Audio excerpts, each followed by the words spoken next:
vous faisiez partie donc de la secte, mais vous avez participé à ce rituel. Oui. En 94, j'ai dû sacrifier sous la menace d'une arme avec deux de mes amis à Jalais un enfant. Et on a dû toutes les trois l'assassiner, quoi. Sous la menace d'une arme, si on ne le faisait pas, on serait fait encore plus. Il l'aurait fait avec plus de violence et il nous aurait fait encore plus mal. Donc, on était obligés de le faire, quoi. Et qui vous menaçait d'une arme? Celui qui dirige la gendarmerie. On vient de comprendre que la pédophilie existait. On ne peut pas encore comprendre qu'il existe encore pire que la pédophilie, dirais-je, simple. Et il y a des gens qui résistent encore de toute leur force et de tout leur intérieur. Ce qui importait, c'est de pouvoir se rapprocher d'une meilleure compréhension du fonctionnement pervers de ces adultes qui utilisent sexuellement les enfants dans ces réseaux de pédophilie ou ces réseaux sectaires. C'est-à-dire que ce n'est pas... Bien sûr, on a besoin d'apprendre à mieux connaître ces victimes pour pouvoir mieux les protéger, mais je crois qu'on manque véritablement de connaissances du fonctionnement quasi hypnotique de ces personnes qui exercent sur les différents intervenants, juges d'instruction, une emprise tellement forte qu'on se dit mais oui c'est vrai, c'est l'enfant qui ment. Au niveau des enfants, des petits-enfants, c'est très compliqué parce que il faut dire un mot quand même du traumatisme. Le traumatisme de cette nature d'agression sexuelle déclenche des effets psychologiques tout à fait spécifiques qui fabriquent chez la victime une sorte de dissociation psychologique. Ça veut dire que l'enfant, son corps est là, pour faire simple, et sa tête est ailleurs pour pouvoir survivre à l'événement.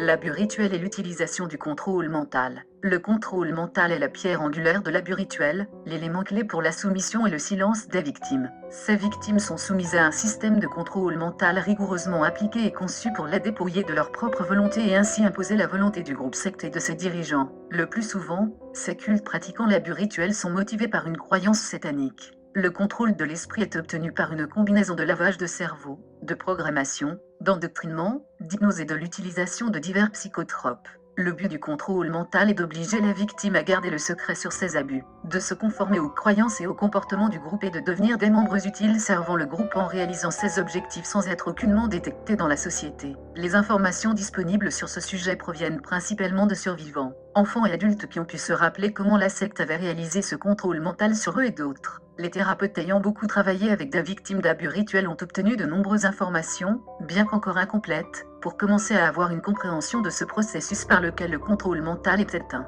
Un élément clé pour la thérapie des victimes est tout d'abord l'écoute et la compréhension, ensuite le démêlage et la déconstruction du contrôle mental, ce qui prend généralement une longue période, même chez la victime étant sortie du culte. L'annulation de ce contrôle mental est essentielle, car la victime pourrait rester vulnérable à la manipulation du culte si la programmation n'est pas démontée. De plus en plus de victimes d'abus rituels sont aidées à se libérer de ce contrôle mental. Les organismes d'information sur ces pratiques sont en croissance. Les cultes sataniques concentrent leurs efforts pour que l'enfant soit vigoureusement contrôlé avant l'âge de 6 ans. Tout comme les psychologues, les satanistes savent très bien qu'une personne développe son caractère, ses croyances et son comportement durant cette période de la petite enfance. Le passage en revue des techniques de contrôle mental utilisées par la secte se concentrera principalement sur les méthodes appliquées sur de très jeunes enfants, à la fois ceux des familles pratiquant l'abus rituel mais aussi ceux subissant ces violences dans un milieu extrafamilial comme les garderies et les écoles maternelles. Les enfants victimes de violences dans un cadre familial sont soumis à un contrôle mental permanent lors de leur enfance et adolescence. Il y a un nombre croissant de recherches et d'études sur ces techniques d'endoctrinement utilisées par un large éventail de sectes destructrices,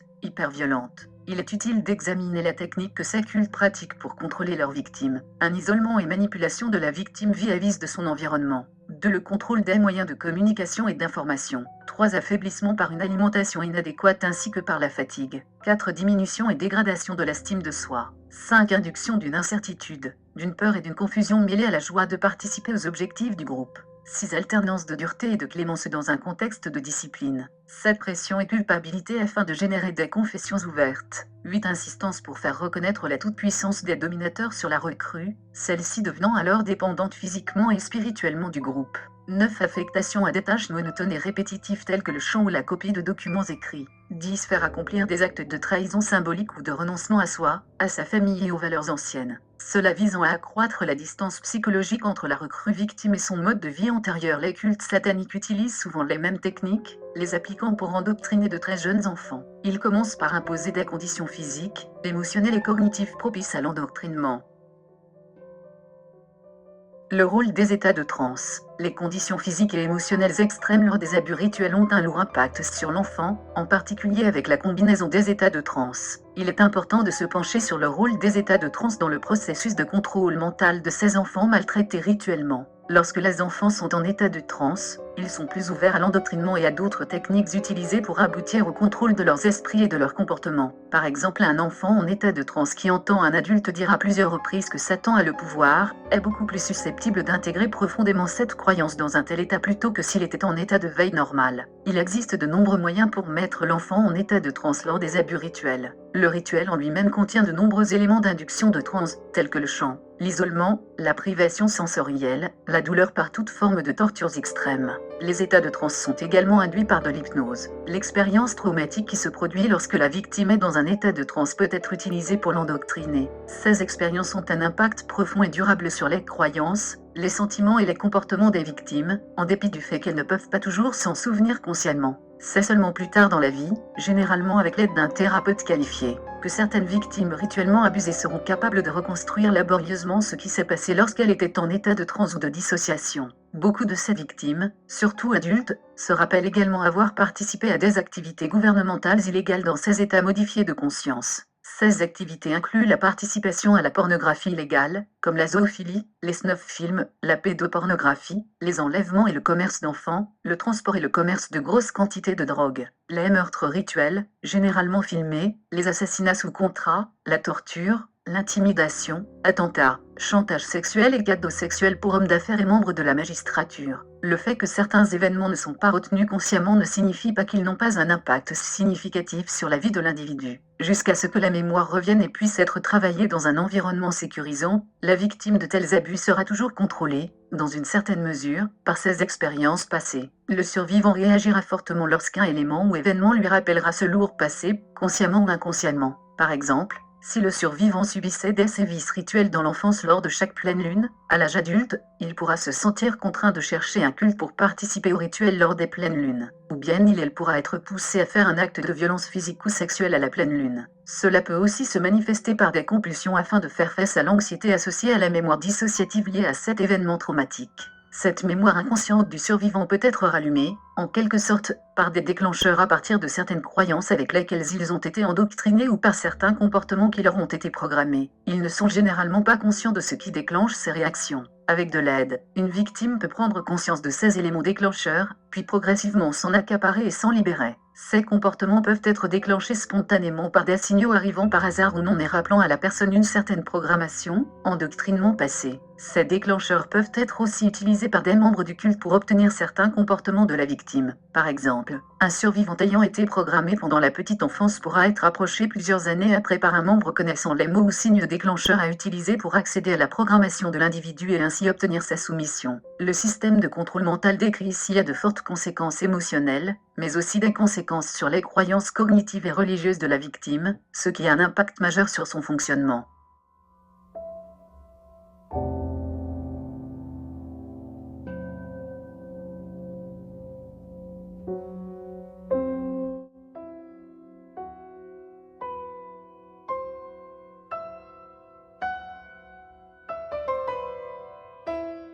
Jacques Christine, 2008. L'abus rituel, le point de vue d'intervenante en agression sexuelle. Mémoire. Gatineau, Université du Québec en Outaouais, département de travail social. Le plein texte n'est pas disponible pour ce document. Résumé. L'abus rituel demeure un sujet très peu connu des différents milieux d'intervention. Le manque de consensus quant à la façon de conceptualiser l'abus rituel et la controverse qui l'entoure nuisent à sa reconnaissance. Cette recherche qualitative comporte 3 objectifs: documenter et analyser l'information concernant l'abus rituel, Faire avancer les connaissances et la compréhension de ce genre d'abus à partir du point de vue d'intervenantes en agression sexuelle qui ont soutenu des femmes l'ayant subi dès la petite enfance, et contribuer à l'avancement des connaissances sur le sujet dans le milieu d'intervention francophone. Des entrevues semi-structurées ont été effectuées auprès de 8 intervenantes qui pratiquent dans différents services d'aide aux victimes d'agressions sexuelles et qui ont reconnu être intervenues auprès d'au moins 2 survivantes d'abus rituels. Les résultats obtenus sont présentés en 3 parties distinctes, soit les résultats décrivant l'ensemble des caractéristiques appartenant au concept de l'abus rituel, ceux permettant de prendre connaissance des séquelles causées par ce genre d'abus et ceux qui découlent des expériences des participants dans leurs interventions auprès des survivantes d'abus rituels. Cette recherche permet de reconnaître certains des problèmes relatifs à la conceptualisation de l'abus rituel, dont l'utilisation du mot culte pour traiter du sujet. Il est d'ailleurs souhaité que la définition de l'abus rituel élaborée dans le cadre de cette recherche serve de point de départ lors de concertations entre intervenantes qui ont de l'expérience pratique auprès de survivantes d'abus rituels afin qu'elles s'entendent sur la façon de définir ce genre d'abus. Il est également recommandé que plus de recherches soient faites sur l'abus rituel, notamment en ce qui a trait à la programmation, une méthode de contrôle de la pensée, et en matière de dissociation chez les survivantes d'abus rituels.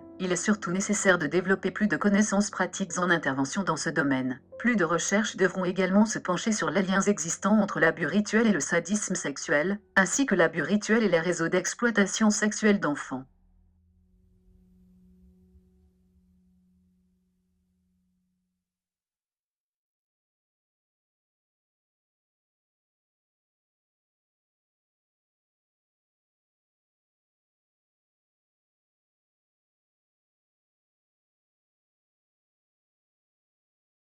Lettre de Van Aller, secte, orgie, Balleros en Hollande, adressée à la justice hollandaise au sujet de sectes dans ce pays. Il existe en Hollande un groupe de 300 personnes qui forment une secte. Ils organisent des partous avec mineurs, 0,3 ans et plus. Les membres sont des avocats, juristes, juges, policiers. Réunion dans propriété campagnarde, hôtel, chez un des membres. Exemple, Villa Westflier à Markelot, plage de Nordwick. Assemblée le premier samedi après la pleine lune ainsi qu'aux dates de fêtes chrétiennes ou les jours d'anniversaire. Groupe de 12 personnes avec des enfants. Viol et torture des enfants. Grandes assemblées égales à 50 adultes et 50 enfants. Drogue, boissons, orgies, viol, enregistrement vidéo des ébats avec enfants. Les enfants des membres du groupe participent aux fêtes. Cela entraîne la création de multiples personnalités chez les enfants. Explication du trouble dissociatif de l'identité. On provoque les MPS par exemple en faisant croire aux petits enfants que l'on introduit en eux un chat qui grandit et devient panthère et qui les surveille s'ils veulent parler ou quitter le clan. Ces personnalités multiples sont entretenues par des psychothérapeutes. Elles permettent un contrôle continu même des adultes en créant un certain équilibre.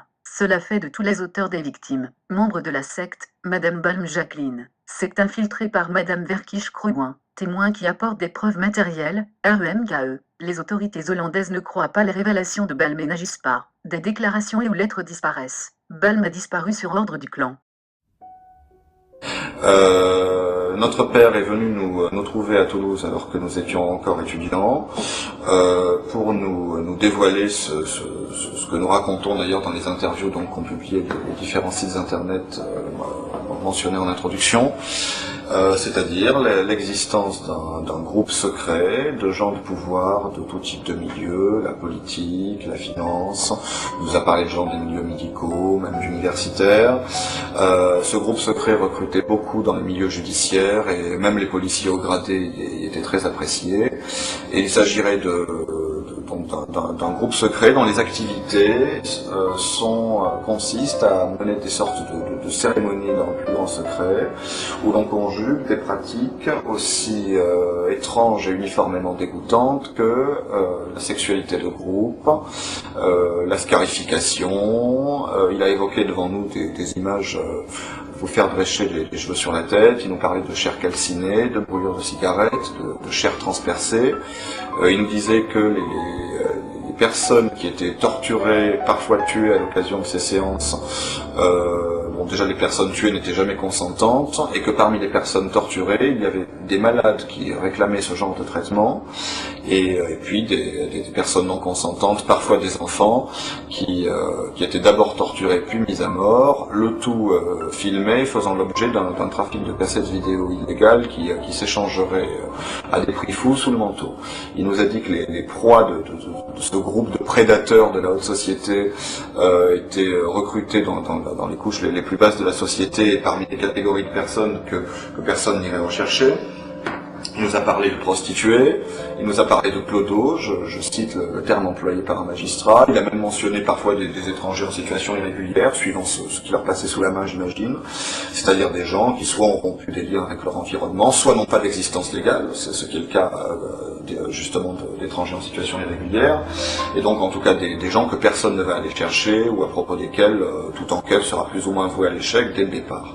Et puis alors bien entendu, les membres de ce groupe, de par les positions influentes qu'ils occupent, sont à même, dans le cas où certaines affaires menaceraient de sortir, eh bien de les couper dans l'œuf en manipulant les leviers qui sont les leurs, d'autant qu'ils se tiennent tous entre eux par la barbichette.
Il y avait de quoi avoir peur.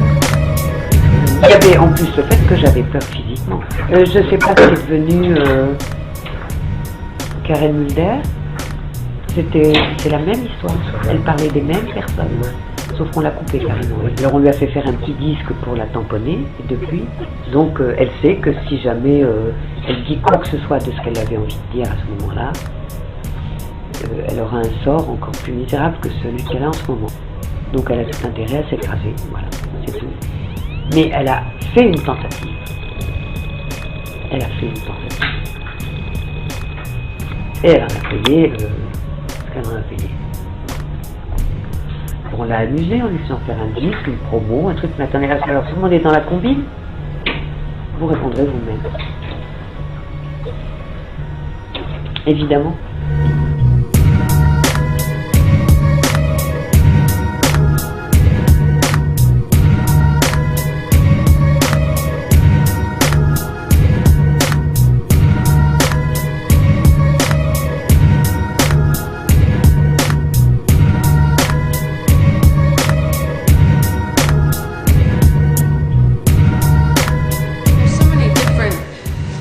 Organizations that are affected with mind control, that we cannot be misled into believing that it's just one particular group of people or another. We can't even say that this is Democrats or Republicans. No. This has nothing to do with party lines.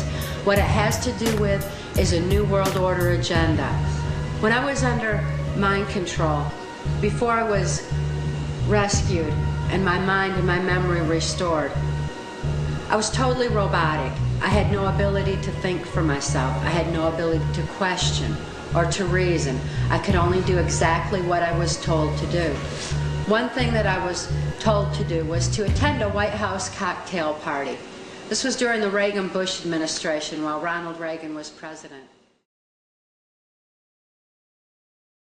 So what they do is they compartmentalize the mind. They take a small child and they just traumatize the heck out of it and split the mind and build all these amnesia walls between all these traumas. The worse the trauma, the better, because the better the trauma wall. So the most horrendous traumas you can possibly imagine are the ones that they want to use.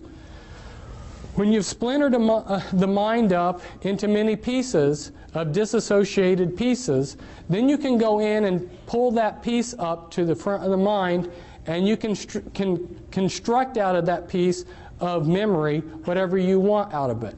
And you remember that some people have said that the human mind is like a huge computer, and if you got all the computers of the world together, in some ways your mind would excel. You would be all of the computers in the world. You've got a fantastic computer here. Well, you know how a computer can section off memory. You know when you turn on your computer, if you need to reboot it, it reboots out of memory that you can't get to.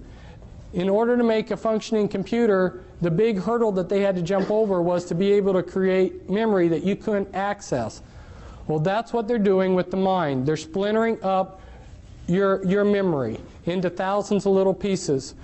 My co-author on a couple books on the mind control, her mind was split 30,000 ways. Now, you take those pieces of the mind, yeah, tremendous amount of trauma. Think of the amount of trauma it takes to split the mind and then multiply that times 30,000 times. Tremendous amount of trauma all through these people's lives. So you take that piece and you can make that piece of the mind into anything you want. Now let's say they take one piece and they show it films, and through the programming they make it into a particular personality. Well, what they want to do is they want to make the most perfect front for their slave possible. And so they will test a slave, they will test a victim that they're going to make into a mind-controlled puppet. They'll test them when they're a small child. And I go into the techniques in the book as to how they can test as to what your abilities are. They use EKG tests, and they know how to determine what your abilities are as a small child as to when you would grow up. So they plan out your they plan out your life ahead of time. They say, this one will be a doctor, this one will be a lawyer, this one will be a scientist working on rockets, this one will be this one will be that, okay? And depending on what they're wanting you for will determine the type of programming they give you. So it's very systematic, and because the movers and shakers of the world have all of the resources, basically, they can move these people into whatever field they decide for them, so they become the top of their field.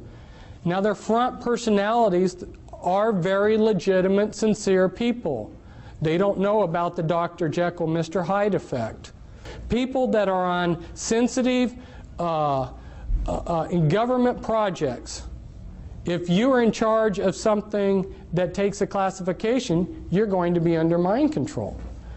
Don't you think that they're smart enough to want to control their secrets? And this is was taken at Bethesda, which happens to be a programming center, but it's showing the brain's PT scans of multiples. And you'll see that from when one personality holds the body to another, we've got totally different PET scans. The mind of a multiple personality, and they now call MPD-DID, just recently changed that, I think, to throw some confusion into things. But the type of sophistication, the level of thinking in this programming is so in-depth. This is when they're doing the structuring. This is the beginning of a chart showing the beginning of some structuring that they're doing. And then when the master finally, the programmer or the handler finally has finished programming the slave, he will have a 3-ring binder, a laptop computer with pages that look like this. And if he wants to call up a particular altar, he would say like Brown Levi 2003 11A, Brown Levi 2003 11A, Brown Levi 2003 11A. That right there would be the access code to pull up a particular personality that they would. Aussi étrange que cela puisse paraître, les psychiatres disent que les gens développent des personnalités parallèles à la suite de traumatismes graves ou en réponse au stress. C'est ce qu'on appelle la dissociation.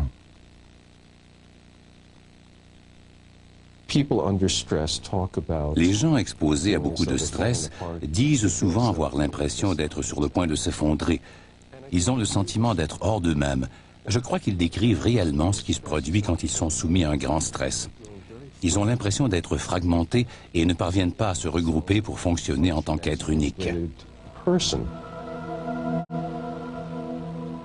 Il y a encore beaucoup de choses qu'on ne comprend pas à cette maladie, mais un fait demeure. Toutes les personnes qui en sont atteintes ont subi un quelconque traumatisme de manière répétitive au cours de leur enfance.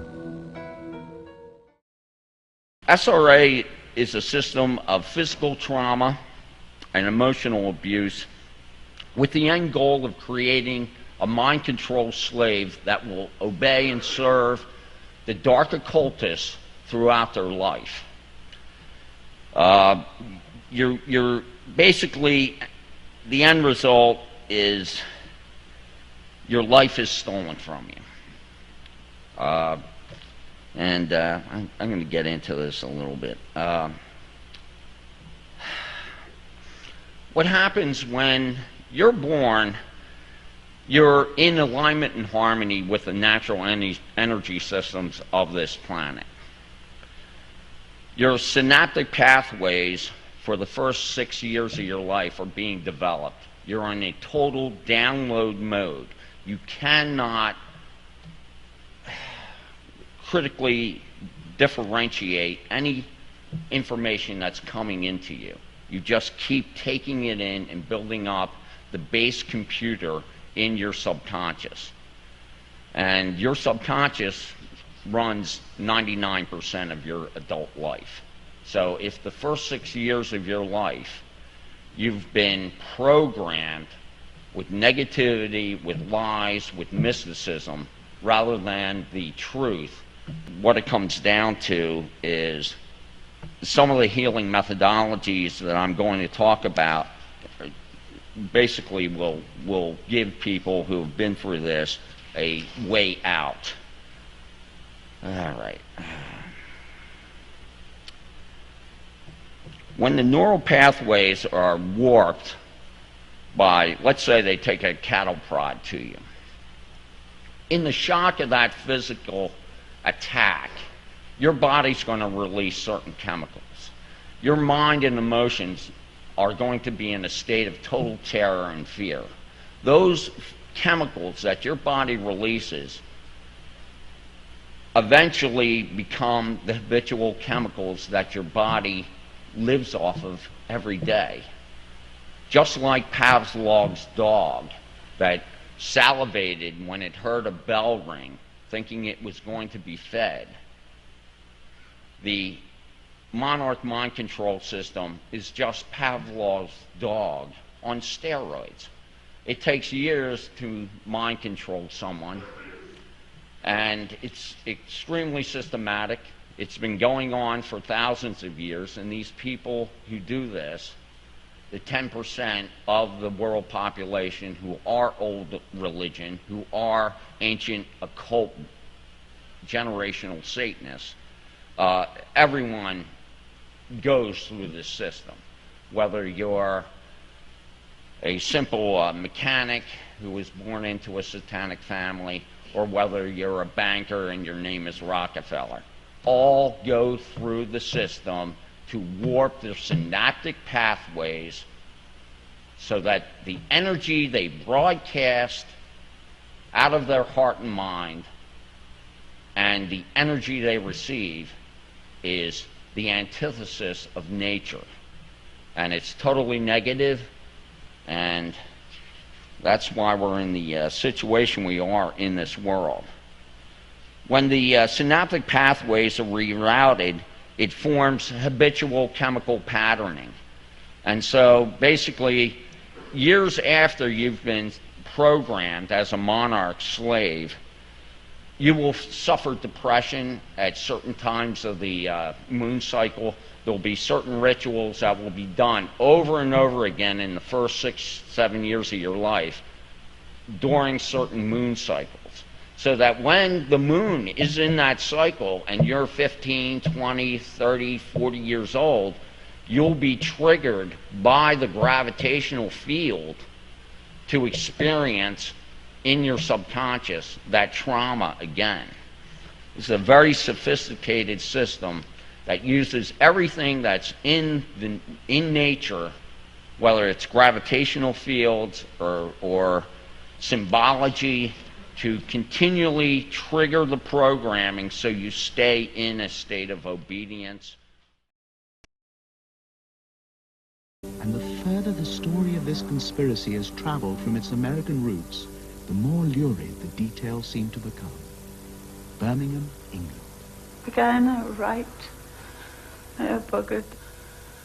I had everything done to them that is humanly possible in a satanic, evil way. What happened to all those little children's bodies? They were dismembered. Jim Phillips is a practicing medical doctor who believes he has at least 140 patients who are victims of satanic abuse. Virtually all our female patients have had their own babies sacrificed. They witness terrible, terrible things. Can I stop for a minute? I think together they've seen over 1,000 murders, just my patient. 10% of the population of Great Britain are practicing Satanists. You're talking about 5.5 million Satanists? Yes. And what levels of society do you think are involved in this network? From the very top to the very bottom. When you say the very top, what exactly are you suggesting? I've heard reports from my patients that there are members of the royal family involved, and also members of the cabinet. Harley Street, London, one of the most prestigious medical addresses in the world. Here, Vera Diamond practices as a therapist and advises police and social workers on the satanic conspiracy. We're apparently looking at international connections involving vast areas of crime, from child pornography, snuff films, to big international arms deals. They take over people's minds in a vast way, which is very difficult to understand until you actually work with a number of people who have experienced this. There's something called mind control, where they take over people completely. We understand that it even involves very high security forces such as the CIA. And I'm informed it's as far as the royal family, and I'm told there are families higher than the royal family. What is your source of evidence for the extraordinary information you seem to have about this country? My patients. But how can you be sure that your patients are telling you the truth and not mixing dreams and fantasies with reality? There must be some truth in it. And we hear the same story time after time after time. Véronique a 20 ans. Depuis l'âge de 5 ans, elle a vécu l'enfer. Violée, prostituée par ses parents qu'elle a dénoncés et qui attendent de comparaître devant la cour d'assises, elle est parvenue à échapper à ceux qu'elle désigne comme ses bourreaux. Son histoire n'est pas ordinaire et peut même paraître inventée. Toutefois, s'il est légitime de douter, ce que nous a dit et répété spontanément cette jeune femme a de quoi révolter. En particulier, lorsqu'elle affirme, malgré les menaces qui pèsent, dit-elle, sur elle, avoir fréquenté une secte satanique, les martinistes, avoir subi des tortures et torturé elle-même. On se fait battre, on se fait mettre des objets dans les orifices, on se fait... Il y a des fois des sacrifices d'enfants pour rendre grâce à Satan. Il y a beaucoup de choses comme ça. On tue un animal, on nous verse le sang sur la tête et le reste dans une coupole qu'on met sur l'autel. Et donc en fait, vos parents, comme tous les parents de ces enfants dont vous nous parlez, vendaient leurs enfants. Exactement, puisque ça rapporte un certain pourcentage d'argent, puisqu'un enfant qui a moins de 8 ans vaut 22 000 francs. D'où viennent-ils, ces enfants? Les enfants qui sont sacrifiés ne sont pas déclarés ou sont des enfants étrangers. Notamment quand j'étais sur Agen, c'était des enfants, c'était des petits Africains, ils étaient noirs. Sur Jalais, j'en ai vu aussi, sur Nanterre aussi, mais c'était des petits blancs, des Français, mais c'est des enfants nés de viol. Des enfants nés de viol? Oui, qui n'avaient pas été déclarés, des accouchements et qui ont été faits chez les parents, dans des conditions abominables. Et donc, dans la mesure où ils n'étaient pas déclarés, ils étaient sacrifiés? Voilà. non seulement vous faisiez partie donc de la secte, mais vous avez participé à ce rituel. Oui. En 94, j'ai dû sacrifier sous la menace d'une arme avec 2 de mes amis à Jalais un enfant. Et on a dû toutes les 3 l'assassiner, quoi. Sous la menace d'une arme, si on ne le faisait pas, on serait fait encore plus. Il l'aurait fait avec plus de violence et il nous aurait fait encore plus mal. Donc, on était obligés de le faire, quoi. Et qui vous menaçait d'une arme? Celui qui dirige la gendarmerie. Véronique nous a conduits devant l'un des nombreux lieux où se passaient, selon elle, le 21 de chaque mois, des cérémonies sataniques. Alors, c'est ici que je suis venue plusieurs fois. Notamment, je me rappelle bien d'une fois en 94, où je me suis retrouvée à un rituel satanique où il y a eu un meurtre d'enfant. Et donc, on était monté au second. Voilà. Et là, il y a eu viol. On devait être 5 ou 6 enfants. C'était pas une très très grosse réunion. Là, il y avait beaucoup de gens, notamment des notables, mais que je ne connais pas forcément leur prénom. Voilà. Et vous-même, vous avez subi... Oui, j'étais là et j'ai subi. Il y avait mon père. Ma mère n'était pas là cette fois-ci. Parmi ces horreurs que je vous décris là, donc qui sembleraient être beaucoup plus formelles et répandues qu'on peut l'imaginer, pas seulement les nuits de pleine lune qui se passeraient dans des châteaux, dans des villas, mais je vous parle de la France, là. En France, le fameux château Rothschild de Mentemort, je crois, dans lequel a été tourné Eyes Wide Shut de Kubrick. Il y en a partout. Il y en a partout. En France, en Belgique, mais moi pour le moment, j'enquête un peu sur ce qui se passe en France aussi, c'est très intéressant. Eh bien, il faut savoir, pour revenir sur le projet MK Ultra, que ce projet fabrique d'un côté l'élite de demain. Ça, on l'a bien compris. Pour ça, donc, les enfants sont amenés par les prédateurs dans ces soirées pour se faire malaxer le cerveau, avoir une double personnalité, participer aux horreurs, être totalement impliqués dès le plus jeune âge, se faire remettre le poignard du grand maître à l'âge de 5 ans. J'imagine ce que ça fera quand ils en auront une trentaine d'années. Eh bien, ça sous-entend que d'un autre côté, on va amener de la chair fraîche pour ces enfants-là. D'accord? Eh bien, cette chair fraîche, comme on retrouve dans l'affaire des témoignages de l'affaire du trou, des témoins X, vient de viols sous X, de malheureux enfants qui ont donc été enfantés par le viol. On récupère les enfants, quand je dis on, ce sont les réseaux, protégés par l'imposture politico-judiciaire, notamment en France. Les réseaux récupèrent donc ces enfants, ces malheureux enfants, qui sont stockés dans des caves, dans des châteaux, dans des villas, en France. Et ces enfants, au besoin, quand c'est le solstice d'été ou le solstice d'hiver, ou la pleine lune ou la non-lune, ou bref, il y a quantité de dates aussi que nous allons mettre en ligne, ces enfants sont... Ça existe depuis des millénaires. Absolument. Ces enfants donc servent de proie, sont là pour être violés collectivement et eux dépecés, égorgés par les réseaux, par les prédateurs et par les enfants qui doivent devenir l'élite de demain. C'est là-dessus dont je voulais parler, ces fameuses caves qui existent bien en France. Pour moi, c'était le summum de l'abomination de ce que j'ai découvert. Now at 10, an ABC4 News exclusive, 22 personalities. Personalities that some say a woman developed to protect herself from years of horrific abuse, including satanic rituals. The night team's Kimberly Nelson introduces us to Jenny Hill, the woman with 22 personalities.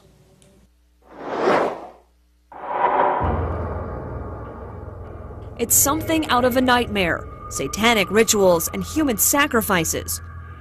But this nightmare is real for Jenny Hill.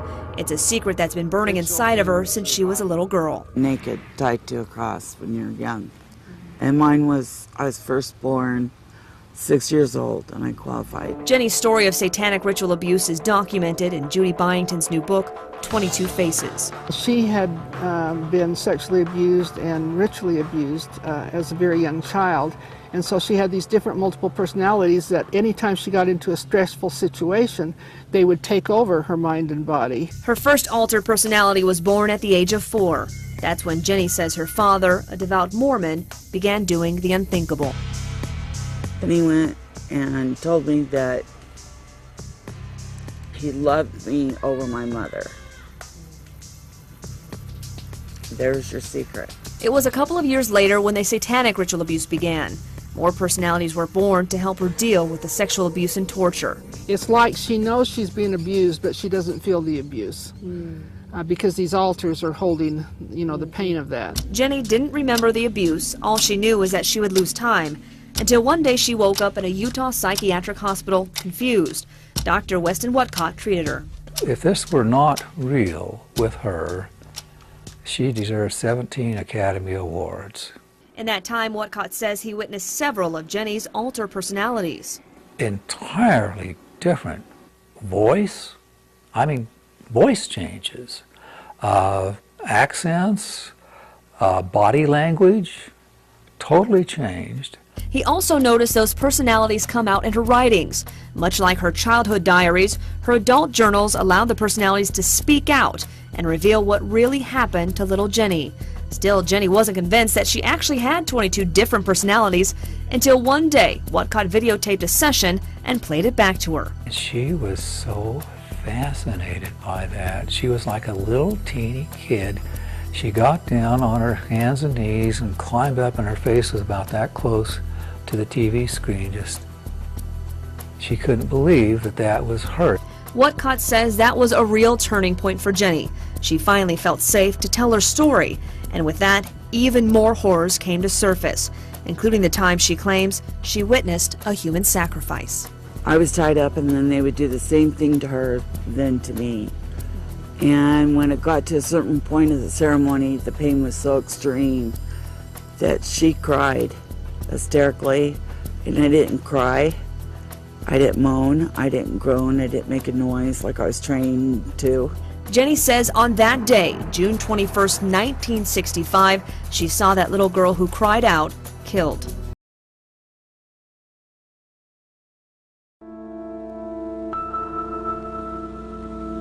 Je suis habitée par plus de 30 personnalités. Mon enfance difficile m'a fait éclater en morceaux. En plus d'avoir perdu la mémoire, j'avais aussi égaré toutes les saisons de la vie. Je m'étais séparée en une multitude de personnes différentes. Pour survivre aux affres de ma dure existence, j'avais engagé des êtres, s'appropriant mon corps aux moindres attaques du monde extérieur. Je pose des questions? Oui. Oui, je sais tout ça. Sylvie est propriétaire d'une école d'équitation. Sa vie, sa passion, ce sont les chevaux. Elle monte depuis sa tendre enfance. Son école, elle a bien failli la perdre à plusieurs reprises à cause de certains de ses comportements souvent étranges dont elle n'est pas vraiment responsable. Sylvie a plus d'une vingtaine de personnalités. Elle est ce qu'on appelait auparavant une personnalité multiple. Aujourd'hui, on dit qu'elle souffre du trouble dissociatif de l'identité. Reculé. On ne naît pas multiple, on le devient en réaction à un événement très traumatisant devant lequel on se sent totalement impuissant. C'est un mécanisme de défense, un instinct de survie qui surgit face au danger. La personne a mal, ici. Quand le mal est trop grand, quand elle se sent trop impuissante, une des façons, c'est un peu comme de s'éloigner, un peu comme quelqu'un qui perdrait connaissance, qui perdrait conscience lors d'un accident, pour rester en vie, pour être capable de supporter, pour survivre. La personne s'organise pour ne plus sentir. Reviens dans le calme, tout doucement. Comme un miroir brisé, Sylvie s'est morcelée en une multitude de personnalités qui sont venues, tour à tour, la protéger contre des douleurs trop vives. Quand la tête éclate, c'est ça qui se passe en dedans. Puis là, on perd tout, là. Je veux dire, on perd la mémoire, on n'arrive pas à s'orienter dans le temps. On se promène du passé au présent. Les personnages, les êtres qui habitent Sylvie arrivent à tour de rôle, tout mélangé. Ça, c'est comme d'arriver à un moment donné, puis... Je n'étais pas ici, moi, là.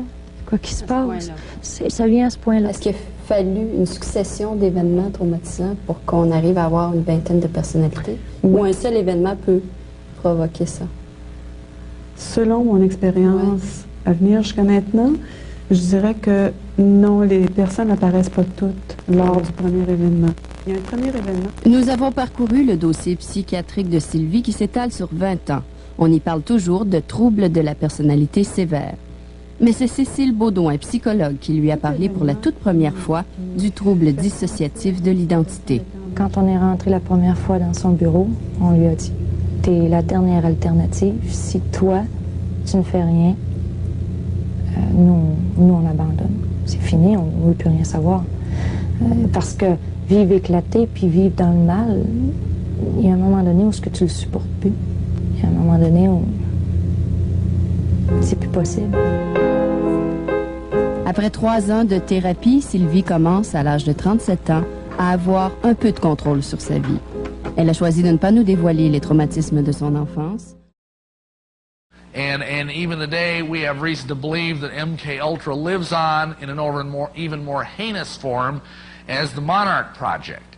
And the difference between the Monarch Project and the MK Ultra Project is that it fuses child abuse with Satanism.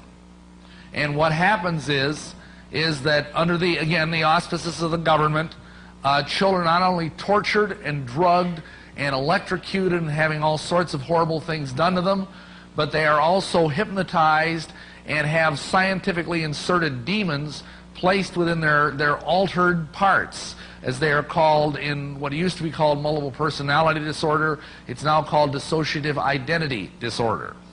And by doing that, they create various kinds of slaves, super spies, super sex slaves, super soldiers. And this is a very dismaying part of what the government is doing, but this is one of the many black projects that is unknown to most, probably 99% of the American people.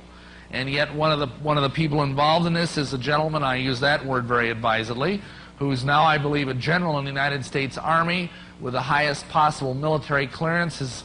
He's got a PhD in political science, and his name is Michael Aquino. And he's the head of the Temple of Set, which is the second largest satanic organization in America. Now, Michael Aquino is a very interesting fellow. He's been charged 3 times with sexual abuse of children while he was at the Presidio out in San Francisco, but they could never make the charges stick. And I think part of the reason for that is because of some government involvement.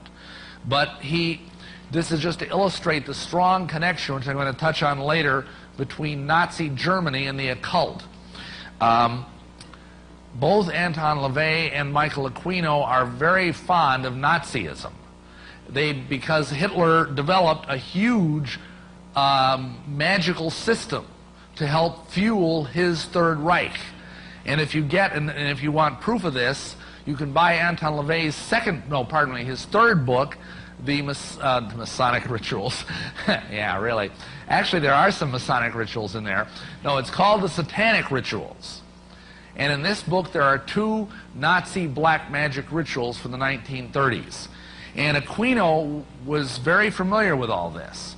And so when he was over in Europe, I believe this was in the early 80s, I have the exact date in one of my books, I don't have it in my memory, he went to Wewelsburg Castle. Now, if you ever heard of Wewelsburg Castle, it was the temple of the SS. It was like the spiritual heart of Nazism. And it was bombed by the Nazis toward the end of the war. And so it's just in ruins today. But this Aquino, this shows you the kind of mentality this guy has. He went there because he liked the vibes. And he wanted to do an occult working there. And while he did this occult working, he claims he had a hierophany, an appearance of a god. And this god was this same extraterrestrial being named Iwas that appeared to Aleister Crowley in 1904. And according to Aquino, and he actually writes about this in his newsletter, it was like the mantle of Aleister Crowley, his authority was placed on Michael Aquino. And that he is like the John the Baptist, if you will, for the coming Antichrist. And that is what he believes he is. And this is the man that's in charge of the program of tormenting all of these children. And today there seem to be, if our ministry is any indication, there seem to be literally hundreds of people who are now in their 20s or 30s or even 40s who have been victimized by this Monarch program. And again, the message I want to bring is one of hope, because Jesus Christ can even set these people free. And we have dealt with people who have many, many alter personalities, who are, you know, one lady I can think of had 55 personalities, and they all came together in 3 days by the power of Jesus Christ. Praise God. Because that kind of a woman would go through years of expensive psychotherapy. In fact, we know of one lady who spent $10,000 over a period of like a year on Christian psychotherapy, which to me is an oxymoron. And it actually ended up the worse for it. She was more messed up before than after. And it was a simple process to have her invite the Holy Spirit to come into her and straighten this mess out. Because it's so complicated, only Satan, and of course a greater intellect than he, the Holy Spirit of God, could straighten this mess out. No therapist could. No psychological system could. These people are a rat's nest of demonic deception. And only the power of the Holy Spirit can do it. And that's why we just try and stand out of his way and let him work. Amen? You know, we don't have any real methodology. We just try and be open to the anointing and open to the power of the Holy Spirit, and many, many, many of these people have been set free. And I have a theory about those that aren't, and they're very few. But some of them actually like their condition. It gives them something in their lives to make them feel special. And we had a couple of people say, oh, I don't want to lose my altars. They're like family to me. And understand, these are entirely separate personalities, some of them with demonic roots. And yet they just did not want to let go of that. One lady said, oh, well, I was going to take my altars on a picnic next week. You know, hey, God is a gentleman. He's not going to force anybody.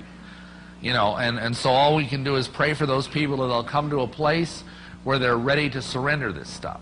Because that's often the way it is with people. They want to hold on to their pain because they don't trust God with that fragile thing of their pain. And that's really sad. But, you know, by the grace of God, we've still seen a lot of success with this. And just realize that this kind of stuff is going on and pray. Nancy Dunn was raised in what looked like the typical American family. I lived in California. My father worked for the aerospace industry. My mother worked for a doctor. And so, you know, on the outside everything looked just normal, but nobody really knew what was going on behind closed doors. My father was actually a Satanist, did all kinds of, so he did all kinds of evil things. He sexually assaulted me. He took me to satanic rituals. My father actually used me as a baby breeder, which means I was impregnated to carry a child so that the Satanists would have a baby to sacrifice to the devil in their satanic rituals. As soon as I was able to have a baby, I was pregnant. The abuse in Nancy's home continued throughout her adolescence. Her babies were delivered by midwives, and there was no record of their births. And so if I were out of school for weeks or months on end, my parents could call the school and there was no big deal. There was never an investigation. However, back when she was 8 years old, an elderly neighbor befriended Nancy and invited her to church. My parents let me go because they were doing an Olympic type event where kids were competing and playing. So she took me to that meeting, and it was really awesome to me because at 8 years old, one of the ladies there preached the gospel to me. She shared with me who Jesus was. And that very day, in that very moment, I knew that was the truth. And I asked Jesus Christ to come into my heart. At age 18, she married the first man that came along to escape her abusive upbringing. When her marriage fell apart 1 year later, she began to lead a promiscuous lifestyle. But I became pregnant at 21 years old, and I was alone. So a friend offered me a solution, and I had an abortion. After the abortion, the guilt and shame of her decision and a flood of traumatic childhood memories sent Nancy running back to the church. I really loved God in my heart, but I didn't really know how to have that walk with Him. So I joined a church. I began to read the Word of God. I began to really pursue a relationship with my Heavenly Father. As I began to try to walk that out, there were all these stumbling blocks at times. It felt like there was a wall or a ceiling between God and I. There was a lot of fear in my life, a lot of anxiety in my life. My self-esteem was just nothing. I always felt that I was just lower than the dirt. And I couldn't really ever understand why God would love me or what His love could do for me. Nancy sought Christian counseling. Her counselor discovered that she was suffering from dissociative identity disorder, meaning she was having flashbacks so severe that she had split into several personalities in order to cope with the trauma. The memories were compartmentalized, and so God began to bring them to me one at a time. You know, the Holy Spirit will never give us more than we can handle. So God really directed that, and He began to help me process through each memory. And I just began to press into God for my deliverance. And I just began to cry out to God with all I had, all the time, for my freedom. And it was a process of about 1.5 years that I was in counseling, working with this therapist. And I remember visiting a church on Valentine's Day. They were preparing the elements for communion. And I was getting a little nervous inside because in the natural, I was forced to drink human blood in the satanic rituals. So the blood seemed so crazy to me. But I heard the Lord speak to me, and He said, if you will drink of my blood and eat of my body, I will heal you from everything the enemy has done to you. So I took communion, and everything changed, and I became one whole person. God did it in a moment through communion. After taking communion, the Lord also led Nancy through a process of forgiving her father. The next time she saw him, he was on his deathbed. He was in ICU. They didn't think he could speak to me, and yet he sat up in the bed. He sat up in the bed, and he repented to me. Well, I just lost it. I just totally lost it. And I just looked at my father and I said, you know, Dad, all I want to know is if you know Jesus. And he said, he looked at me and smiled, and he said that he had just said the sinner's prayer with a neighbor who was a pastor. And I just had tears flowing down my face, and I said, the only thing I want is I need to hear you say it. And so my father said the sinner's prayer with me, and about 60 seconds later, he died, and he went to heaven. Today, Nancy is an advocate for abused and neglected children in the court system. She has also helped start orphanages in 5 different nations and travels the world to share her story and I'm telling minister you, God deliverance. wants us free.